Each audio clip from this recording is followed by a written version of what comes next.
दोस्तों, कहते हैं कि जब पानी सिर से ऊपर चला जाए तो नाव भी डूबने लगती है। आज बांग्लादेश की स्थिति भी कुछ ऐसी ही दिखाई दे रही है।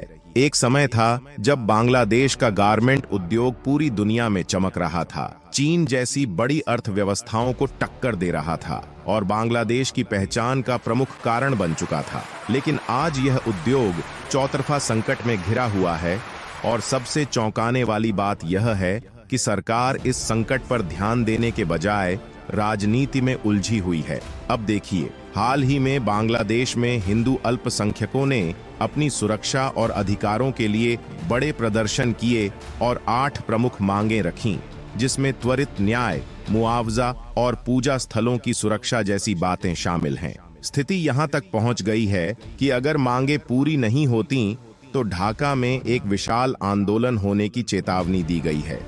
कहते हैं कि दूसरों की नजर में भले ही आप चमक रहे हों, लेकिन अंदरूनी कमजोरी आपको जड़ से गिरा सकती है। कुछ ऐसा ही आज बांग्लादेश के हालातों में झलक रहा है। भारत और बांग्लादेश के बीच एक महत्वपूर्ण बातचीत जो इस संकट में सहायक हो सकती थी, उसे भी अब स्थगित कर दिया गया है। और इसी दौरान बांग्लादेश की अंतरिम सरकार ने एक ऐसा कदम उठाया है जिसने मानो आग में घी डाल दिया है। ऐसा प्रतीत हो रहा है जैसे सत्ता कट्टरपंथी ताकतों के दबाव में है और इससे देश का भविष्य अंधकारमय होता जा रहा है। तो दोस्तों, इस मुद्दे का पूरा विश्लेषण जानने के लिए इस वीडियो को अंत तक जरूर देखें। और हाँ, एक छोटा सा अनुरोध है, इस वीडियो को लाइक करें और चैनल को सब्सक्राइब करें। आपको तो बस 2 सेकंड लगेंगे, लेकिन इससे हमें बहुत मदद मिलती है। दोस्तों, ऊंची उड़ान भरना आसान है, लेकिन आंधी में टिकना कठिन है। बांग्लादेश का कपड़ा उद्योग, जिसने पिछले 3 दशकों में बांग्लादेश की तकदीर और तस्वीर को बदल कर रख दिया था, आज उसी कहावत का जीता जागता उदाहरण बनता दिख रहा है। इस उद्योग की बदौलत बांग्लादेश ने वैश्विक बाजार में अपनी एक मजबूत पहचान बनाई, लेकिन वर्तमान परिस्थितियों में 2030 का निर्धारित लक्ष्य हासिल करना एक चुनौती बन गया है।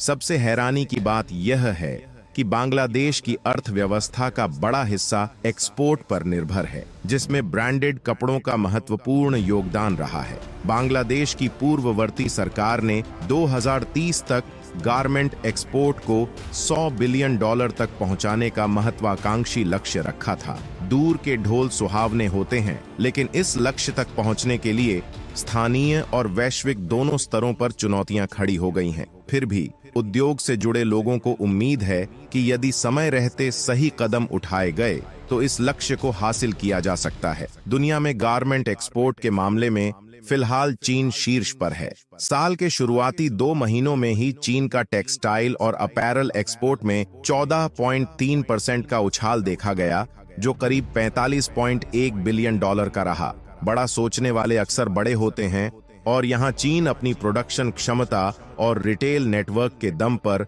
हर मोर्चे पर लीड कर रहा है। वित्तीय वर्ष 2023-24 में चीन का कपड़ा एक्सपोर्ट आंकड़ों के लिहाज से बेजोड़ रहा, लेकिन बांग्लादेश भी कम नहीं है।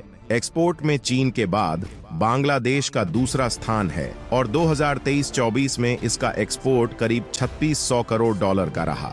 लेकिन बांग्लादेश की घरेलू समस्याएं इस उद्योग के लिए बड़ी चुनौती बन गई हैं। अगर सरकार और उद्योग मिलकर इस संकट का सामना करें तो बांग्लादेश का कपड़ा उद्योग एक बार फिर से अपनी खोई हुई चमक हासिल कर सकता है। जब घर के ही दिए बुझने लगें तो बाहर के उजालों पर भरोसा करना मुश्किल हो जाता है। कुछ ऐसा ही हाल बांग्लादेश के कपड़ा उद्योग का हो रहा है। इस उद्योग की सफलता का रास्ता स्थिर राजनीतिक वातावरण और प्रोडक्शन यूनिट्स की सुरक्षा से होकर गुजरता है, लेकिन इन मुद्दों पर सरकार का ध्यान न होने के कारण स्थिति दिन ब दिन बिगड़ती जा रही है। यहाँ तक कि बिजली संकट और गैस आपूर्ति में कमी ने भी इस उद्योग की कमर तोड़ दी है।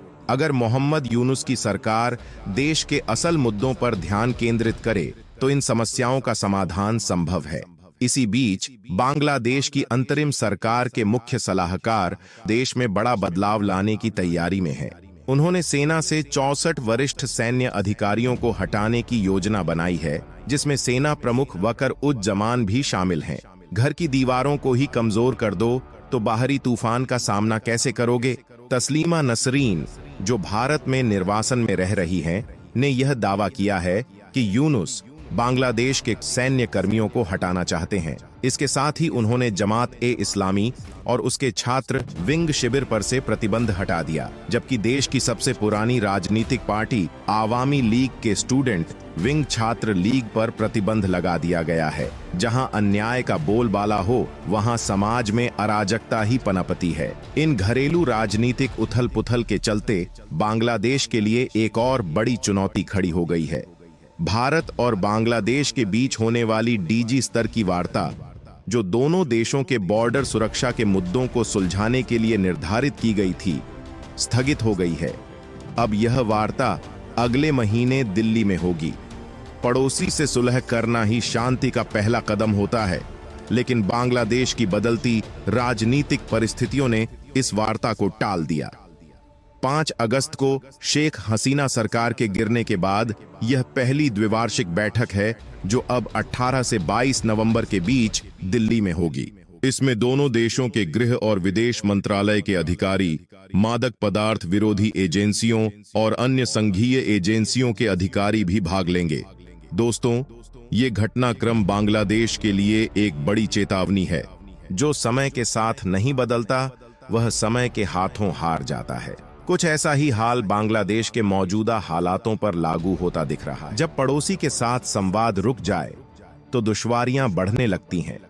इस वार्ता में पारंपरिक मुद्दों के अलावा सीमा प्रबंधन, सीमा पार अपराधों पर नियंत्रण और खुफिया जानकारी साझा करने जैसे महत्वपूर्ण बिंदुओं पर चर्चा होने वाली थी। अगर आपको नहीं पता तो बता दूं, डीजी स्तर की ये बैठकें 1975 से 1992 तक हर साल होती थीं, लेकिन 1973 के बाद इसे द्विवार्षिक कर दिया गया। अब वैकल्पिक रूप से यह बैठक नई दिल्ली और ढाका में होती है। पिछली बार यह बैठक मार्च में ढाका में आयोजित हुई थी, लेकिन इस बार भारत में होने वाली बैठक टलने से कहीं न कहीं बांग्लादेश को नुकसान हो सकता है। जिस तरह की परिस्थितियां बांग्लादेश में बन रही हैं, उसने अंतर्राष्ट्रीय स्तर पर सबको हैरानी में डाल दिया है। कहते हैं, अपने फैसलों से ही किस्मत बनती है और इन्हीं से बिगड़ भी जाती है। बांग्लादेश के मौजूदा नेतृत्व के फैसलों ने कपड़ा उद्योग और अन्य बड़े व्यापारों को दबाव में डाल दिया है। वो उद्योग जिसने कभी चीन को टक्कर दी थी, अब यूनुस सरकार के फैसलों की वजह से डूबता नजर आ रहा है। दोस्तों, आप क्या सोचते हैं? क्या बांग्लादेश का व्यापार फिर से अपने पैरों पर खड़ा हो पाएगा? क्या उसे पहले जैसी सफलता मिलेगी? अपनी राय कमेंट बॉक्स में जरूर बताएं। हमने आपके लिए इस वीडियो में गहन रिसर्च की है। अगर यह जानकारी आपको पसंद आई हो, तो कृपया वीडियो को लाइक और चैनल को सब्सक्राइब करें।